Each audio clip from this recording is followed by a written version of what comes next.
I've gotten over a dozen businesses ranking in the top 1 to 15 locally. Some with 0 reviews, others just a small website, and some with no business address at all. It does not matter what type of locally based business owner you are, whether you're a professional like a contractor, physician, lawyer, bookkeeper, even if you have some obscure local business you're unsure anyone is even looking for. If you are a locally owned business of any kind, this video is made for you, and it's not holding back. You know you need more clients, but you don't have a clue where to start. Well, the best place to start as a local business is with a locally based business platform like Google Business Profile, aka GBP, throughout the rest of this video. And the best part is that it's free. And yes, if you're just starting, literally at the formation stage, by the time you get to the online phase, the GBP should be done even before building a website and before social media. The reason that's so is because when GBP is done well, there's ample opportunity to rank and be found exactly for the services you offer. But there's a difference between filling out the baseline information you will see in most tutorials versus what we're covering today. What I am teaching you today has gotten over a dozen new businesses that I have worked with, all who are anywhere between 6 months to 10 years old, to rank in the top 1 to 15 locally. Again, in some cases without any reviews, and in other cases even without an address or just a brand new website. Here's how you create and optimize your Google Business Profile from start to finish. Starting from scratch. Start by typing "create a Google Business Profile" right into Google. You'll follow any prompting by Google that says anything like "Google Business Profile, get listed on Google." After clicking that link, you'll be led to a Google web page prompting you to create a profile. Click there. Then walk through the prompts. Enter in your business name. Let's just do something simple for now, like Home Builders by Jackson Co. And if it already exists and is unclaimed, you'll see it as an option below the creator line. Just click it to claim it. Then choose your category, like Home Builder. Now, I want to stress, I completely get if you're watching this and not in the construction industry. But again, GBP is for every local business. And this knowledge is interchangeable because it's based on what is applicable to you. So if you're watching this and you're not in construction, you're a lawyer, a medical spa, HVAC, even a daycare center, GBP is for everyone who owns a local business. Because look, you can type in just about anything and everything. They even have the ability to search through essentially a profession library. Just find the business category that fits you best and move forward. If you have an office address, add it. This is what the next page will look like if you hit yes. And this is where you'll fill that information out. Since this is a test setup, I'm going to hit no, and Google will direct me to the page that appears after the address page, if you have one. Fill out your service areas, like Boston, North Andover, what have you. Any area you service should be listed there. Click Next. Fill out your contact phone number, your website if you have one already. If you don't, I highly recommend you at least get started with something simple built by Wix or Squarespace. Even in hosting providers like Hostinger and domain name providers like GoDaddy, they can have AI assist you in building a website in 20 to 30 minutes. It's not perfect, but it's a start. There's an option to add in any address at all. This one will not get displayed on your GBP, so many people will put in their home address to prove to Google that they are local. For now, I'm just going to hit verify later. Now you can add your services. Google will populate some for you, but you can also add custom services. Click Next. Add in your hours and be honest. Google is incredibly particular about their EEAT model, or experience, expertise, authority, and specifically trust. Marking yourself as 24 hours could get you flagged down the road. 24-hour service is easier to prove if you have a call answering service, but even then, it's kind of walking the line in Google's eyes, from my own experience. It's up to you if that's a risk you want to take. Add a business description. If you use AI to help you, please spend 10 to 15 minutes afterward paraphrasing some of the sentences in your own words. Google doesn't penalize AI content, but it likes authenticity better. I have seen this in action. Be sure to include some of the top services you offer and locations you serve in the business description. I personally am just going to skip this to keep the tutorial going. If you have a storefront photo, great, add it. If you have photos of your work, especially before and after photos, add those. Before and after photos are harder for lawyers and other industries where the results aren't as easy to see, of course. But you can still include office photos, on-the-job photos, little graphically designed boxes that explain results for your clients anonymously. Just try to avoid AI or stock photos as much as possible because though Google won't outright say it, the algorithm doesn't seem to care much about stock photos. And in some cases, I've seen those photos deleted automatically. Click Next. Skip advertising for now. If you want to get started utilizing Google for domain and custom email address, you can, but I'm going to skip this to move on to the meat of this training session.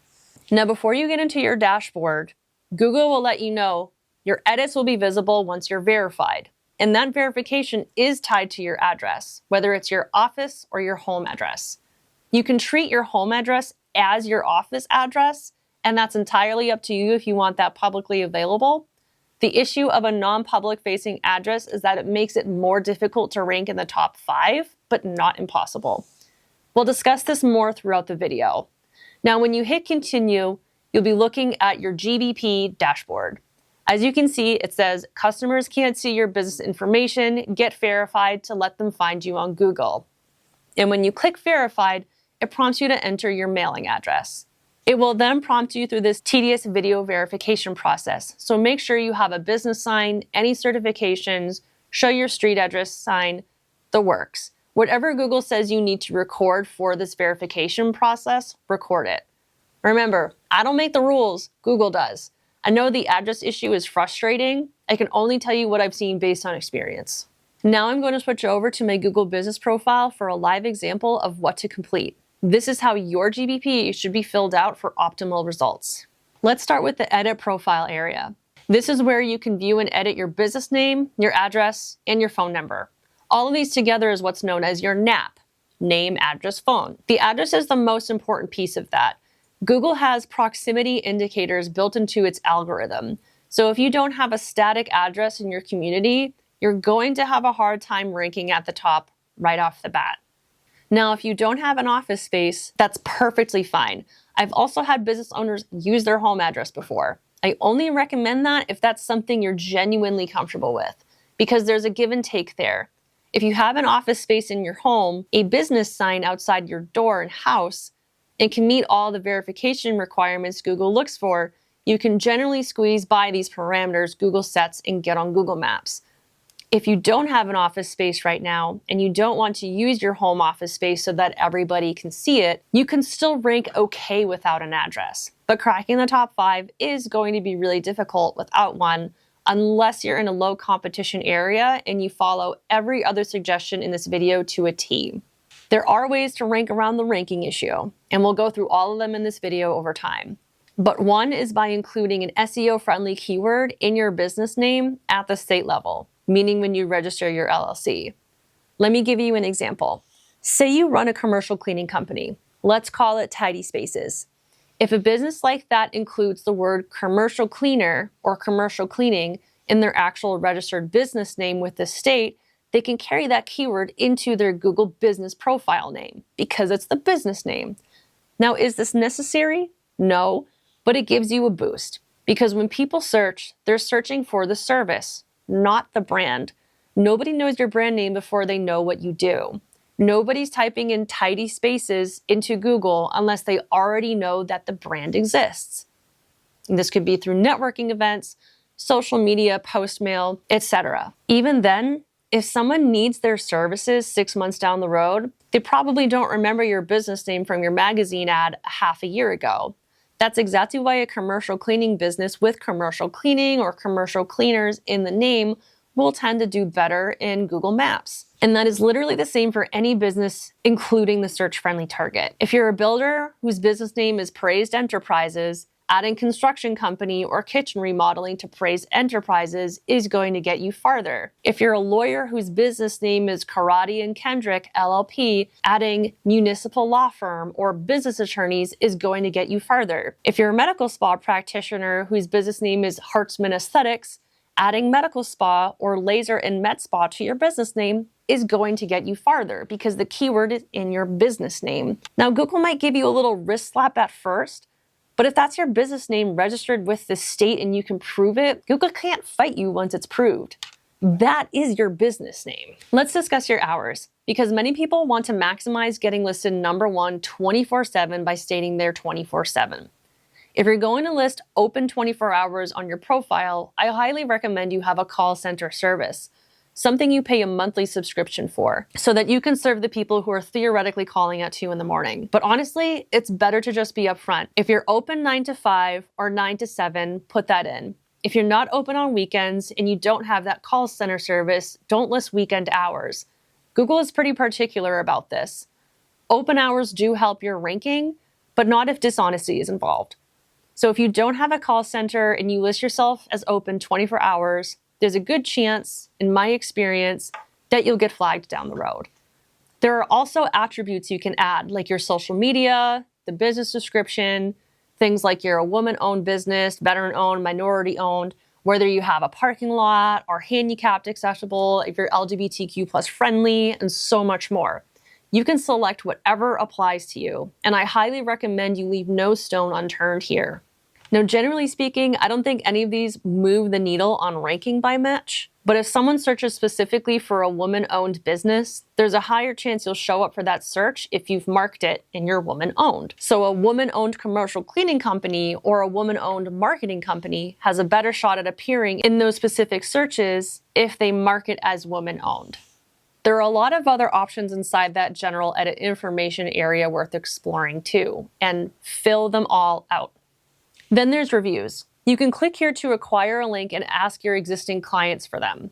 Though this is generally pretty simple and straightforward, there are a few things to know.